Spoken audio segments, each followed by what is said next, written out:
अस्सलाम वालेकुम दोस्तों, मैं हूं माजिद मलिक और डिस्कवर द वर्ल्ड में आप सबको खुश आमदीद। नाज़रीन मोहतरम, आपकी तरह यकीनन ईदी अमीन के बारे में आमतौर पर ज्यादा लोग नहीं जानते, सिवाय इसके कि वो 1970 की दहाई में एक आमिर हुक्मरान था। ये सिर्फ एक आमिर हुक्मरान ही नहीं था, बल्कि इसका शुमार जदीद तारीख के सबसे ज्यादा शैतान सिफ्त और बदनाम जमाना आमरीन में होता है। ये वो आमिर था जिसने अपने पास मौजूद इख्तियारात का भरपूर तरीके से गलत और नाजायज इस्तेमाल किया। ईदी अमीन 1925 में अफ्रीकन मुल्क युगांडा के एक छोटे से शहर कोबोको में पैदा हुआ। युगांडा 1894 से अफ्रीका के बेशतर ममालिक की तरह बरतानवी हुकूमत के मातहत था। ईदी अमीन 21 बरस की उम्र में फौज में शामिल हुआ।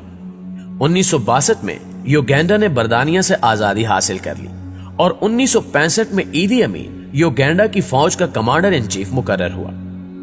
ये 1971 में एक बगावत के जरिए मुल्क के इक्तिदार पर काबिज हो गया। इसकी हुकूमत ने एशियाई नजाद लाखों लोगों को मुल्क छोड़ने पर मजबूर कर दिया। बरतानिया में बसने वाले बेशतर गुजराती इसी के दौर में बेघर हुए।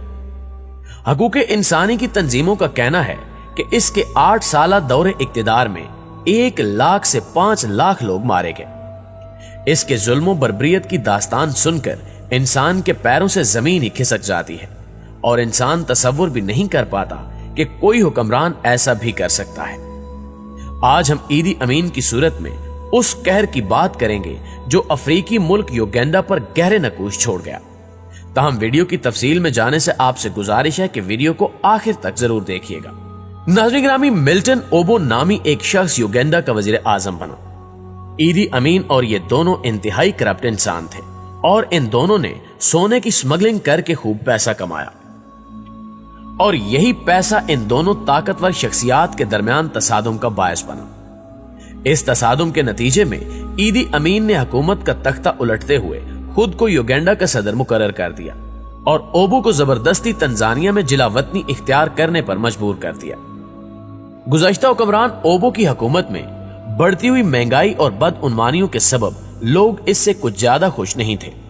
इसलिए युगांडा में ईदी अमीन की बतौर सदर आमद की खुशी में खूब जश्न मनाया गया। लेकिन इन मासूमों को क्या मालूम था कि दहशत और सिफाकियत का घिनौना खेल तो अब शुरू हुआ है, क्योंकि ईदी अमीन को भी इंसानी फलाह बहबूद और अवाम की बेहतरी की कोई परवाह नहीं थी।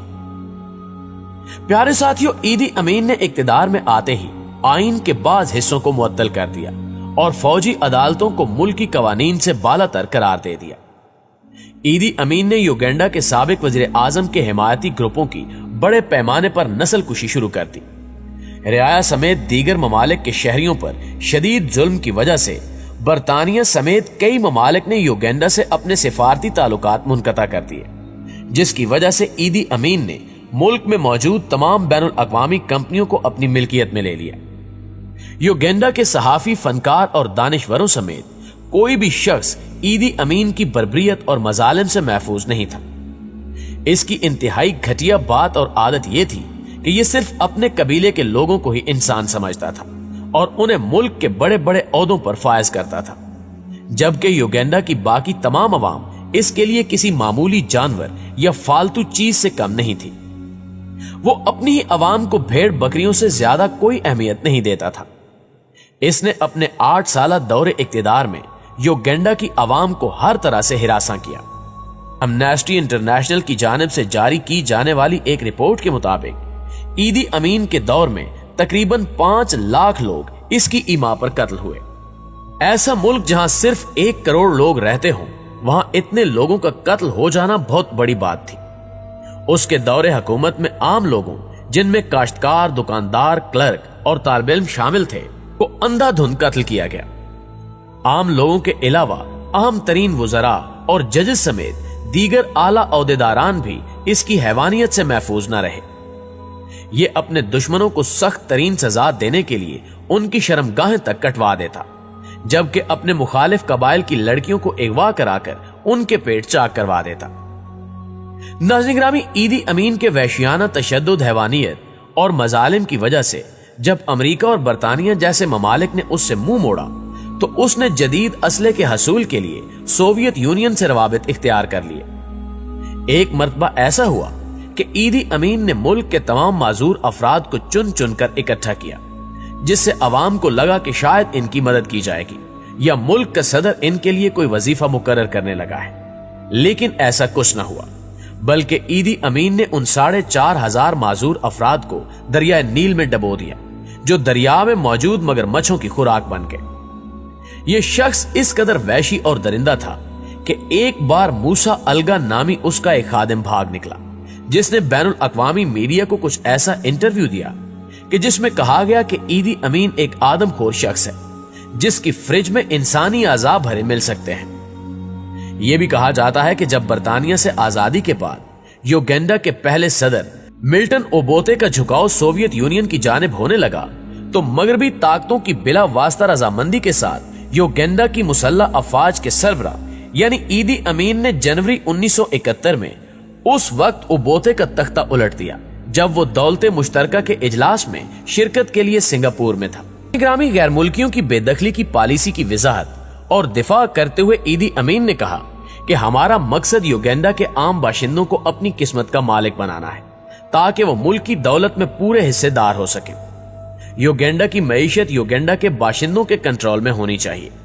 ہمارے لیے پہلے یوگینڈا ہے، بعد میں کچھ اور۔ امریکی سفیر تھامس پیٹرک میلاڈی نے امریکی محکمہ خارجہ سے سفارش کی کہ امین حکومت سے تعلقات پر نظر ثانی کی جائے، کیونکہ یہ حکومت نسل پرست، ظالمانہ، نااہل، غیر عاقلانہ، اشتعال انگیز اور ناقابل اعتبار عسکری سوچ پر مبنی پالیسی پر عمل پیرا ہے۔ چنانچہ کمپالا میں امریکی سفارت خانے کو تالا لگا کر سفارتی عملہ روانہ ہو گیا۔ اس کے بعد امین نے خون چوس مغربی باشندوں کو بھی قومی سلامتی کے لیے سنگین خطرہ قرار دے کر ملک چھوڑنے کا حکم دیا۔ چنانچہ اسرائیل سمیت بیشتر ممالک نے امین حکومت کا عالمی بائیکاٹ کر دیا۔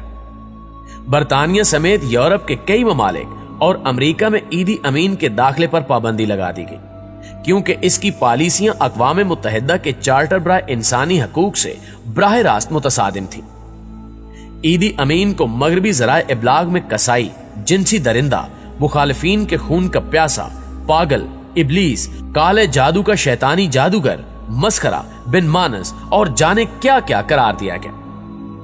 سن 1978 میں ایدی امین کو تنزانیہ میں جلا وطن معزول صدر ملٹن اوبوتے کے دستوں نے مغربی تائید سے معزول کروا دیا۔ یہ اس قدر ظالم تھا کہ یہ اپنے دشمنوں کے سر اپنے فریج میں رکھا کرتا تھا، اور جو عورت اس کے ساتھ تعلقات استوار کرنے پر راضی نہ ہوتی یہ اس کو بھی قتل کروا دیتا تھا۔ اس قدر دلیر اور سرکش ثابت ہوا کہ اس نے کئی مرتبہ ملکہ برطانیہ کی بھی تذلیل کی۔ ایک مرتبہ ملکہ الزبتھ کی سالگرہ پر اس نے ملکہ کو ایک تحفہ بھیجا اور اس کے بدلے میں ملکہ سے کچھ ایسا مانگا جس کو یہاں بیان کرنا ناممکن سی بات ہے۔ اس کے علاوہ ایدی امین نے ملکہ کے بارے میں انتہائی نامناسب الفاظ بھی استعمال کیے کہ ملکہ اگر ایک بار اس کے ساتھ سو جائے تو وہ سب مردوں کو بھول جائے گی اور اسے بھی پتہ چل جائے گا کہ اصل مرد کیا ہوتا ہے۔ اس کے پاس اپنی بیویوں کے علاوہ جنسی غلام لڑکیوں کی ایک پوری فوج موجود تھی۔ اقتدار چھن جانے کے بعد ایدی امین نے پہلے لیبیا اور پھر جدہ میں پناہ لی اور 2003 میں وہیں اس درندے کا انتقال ہو گیا اور یوگینڈا کو ایک سفاک حکمران کے خوف سے نجات ملی۔ جی تو معزز دوستو، یہ تھی ہماری آج کی ویڈیو کیسی لگی کمنٹ کر کے ہمیں بھی ضرور بتائیے گا۔ انشاءاللہ آپ سے ملاقات ہوتی ہے اگلی ویڈیو میں، تب تک اپنا خیال رکھیے گا۔ اللہ نگہبان۔